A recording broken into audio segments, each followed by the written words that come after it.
आइए सीधे इस चर्चा में उतरते हैं। इस विश्लेषण में हम 2024 से 2025 के बीच कश्मीर में हुए मिलिट्री ऑपरेशंस के इतिहास को पूरी तरह से डिकोड करेंगे। ये एक ऐसा दौर था जिसने इस पूरे क्षेत्र की सुरक्षा और इतिहास दोनों को एक नया मोड़ दे दिया। घटनाओं के उस जटिल जाल को खोलते हैं जो इस ऐतिहासिक संघर्ष का कारण बना। तो इस कहानी की असल शुरुआत होती है 13 मई 2025 की सुबह से। जगह थी दक्षिण कश्मीर का शुक्रू केलर जंगल, एक बेहद घना और खामोश जंगल। वहां एक बहुत बड़ा जॉइंट मिलिट्री ऑपरेशन बिल्कुल शांति से चल रहा था। सेना के जवान भारी हथियारों से लैस आतंकियों को चारों तरफ से घेर रहे थे।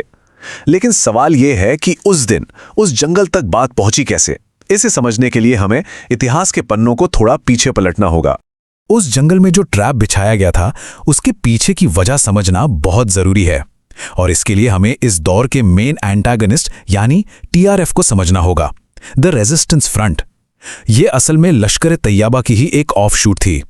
उनका एक बड़ा हिस्टोरिकल गोल बिल्कुल साफ था, टारगेटेड वायलेंस के जरिए कश्मीर की इकोनॉमी की रीढ़ यानी वहां के टूरिज्म को पूरी तरह तबाह करना। हिंसा का ये नया दौर अर्ली 2024 में शुरू हुआ। अप्रैल में मशहूर दानिश रिजॉर्ट पर एक बड़ा अटैक हुआ जिसे शाहिद गुट्टे नाम के एक मिलिटेंट ने प्लान किया था, और इसके तुरंत बाद मई में हीरपुरा के एक सरपंच की दिन दहाड़े हत्या कर दी गई।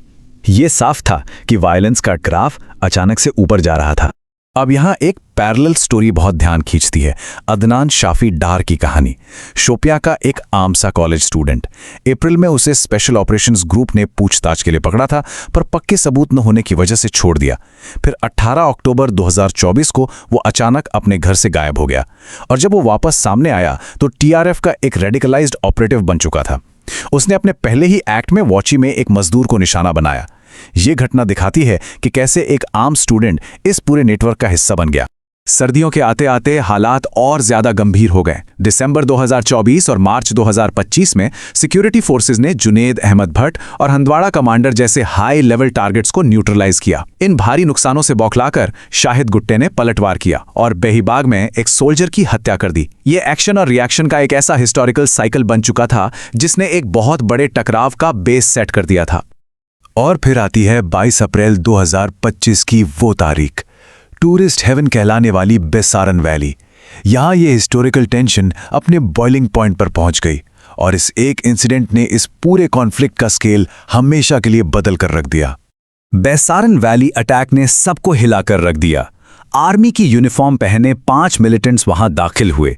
उनके पास खतरनाक M4 और AK-47 राइफलें थीं। उन्होंने नॉन मुस्लिम सिविलियंस को टारगेट किया, जिसमें 28 मासूमों की जान चली गई। सबसे चौंकाने वाली बात यह थी कि बॉर्डर पार बैठे TRF supreme commander Sheikh Sajjad Gul ने इसकी खुलेआम जिम्मेवारी ली। अब एक बहुत बड़े और कड़े मिलिट्री रिस्पांस की जरूरत थी। तो सवाल यह है कि स्टेट ने ऐतिहासिक रूप से इसका जवाब कैसे दिया। ये रिस्पांस 2 मोर्चों पर था।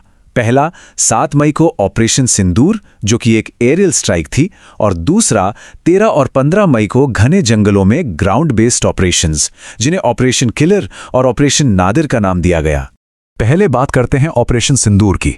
7 मई को स्कैल्प और स्टॉर्म शैडो क्रूज मिसाइलों का इस्तेमाल करके पाकिस्तान में बने लश्कर, जैश और हिजबुल के ट्रेनिंग कैंप्स को टारगेट किया गया। ये एक सटीक रिटेलिएटरी मिशन था जिसमें इस बात का पूरा ध्यान रखा गया कि किसी भी सिविलियन को नुकसान ना पहुंचे। इसने मिलिटेंट्स के लॉजिस्टिक सपोर्ट को काफी हद तक क्रिपल कर दिया। अब वापस चलते हैं उसी 13 मई की सुबह शुक्रू केलर जंगल में, जहां से हमने ये चर्चा शुरू की थी। ऑपरेशन केलर इंटेलिजेंस और ग्राउंड कोऑर्डिनेशन का एक मास्टर क्लास था। 20-20 लाख के इनाम वाले पोस्टर्स लगाए गए। एक इन्फॉर्मर ने राष्ट्रीय राइफल्स को एग्जैक्ट कोऑर्डिनेट्स दिए, और ठीक सुबह 8 बजे सीआरपीएफ, आर्मी और पुलिस ने मिलकर उस पूरे जंगल को घेर लिया।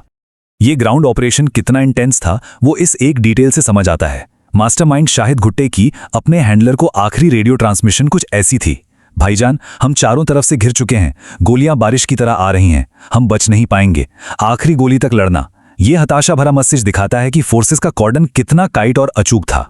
जब गोलियों की गूंज थमी तो रिजल्ट्स बिल्कुल साफ थे। टीआरएफ नेटवर्क के 3 सबसे बड़े पिलर्स गिरा दिए गए थे। दानिश रिजॉर्ट का mastermind Shahid Gutte, radicalised student Adnan Shafi Dar और पहलगाम अटैक का फैसिलिटेटर एहसान उल हक शेख। वहां से AK-47 और वायरलेस सेट्स की बड़ी रिकवरी हुई। ये TRF के लिए एक ऐसा निर्णायक झटका था जिसने उनके ऑपरेशंस को जड़ से हिला दिया।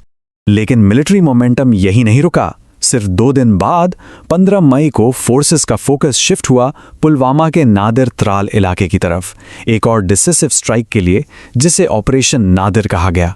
ऑपरेशन नादिर का फोकस बहुत ही स्पेसिफिक था, उन लोगों को ढूंढना जो बेसारन वैली मैसेकर के लिए सीधे तौर पर जिम्मेदार थे। इस एक्शन में आसिफ अहमद शेख, जो कि डायरेक्ट शूटर था, उसके साथ आमिर नज़ीर वानी और यावर अहमद भट्ट को न्यूट्रलाइज कर दिया गया। इस पूरे ऐतिहासिक विश्लेषण को देखने के बाद जहन में एक बड़ा सवाल जरूर आता है। आज भी इन जंगलों में काउंटर टेररिज्म एनकाउंटर्स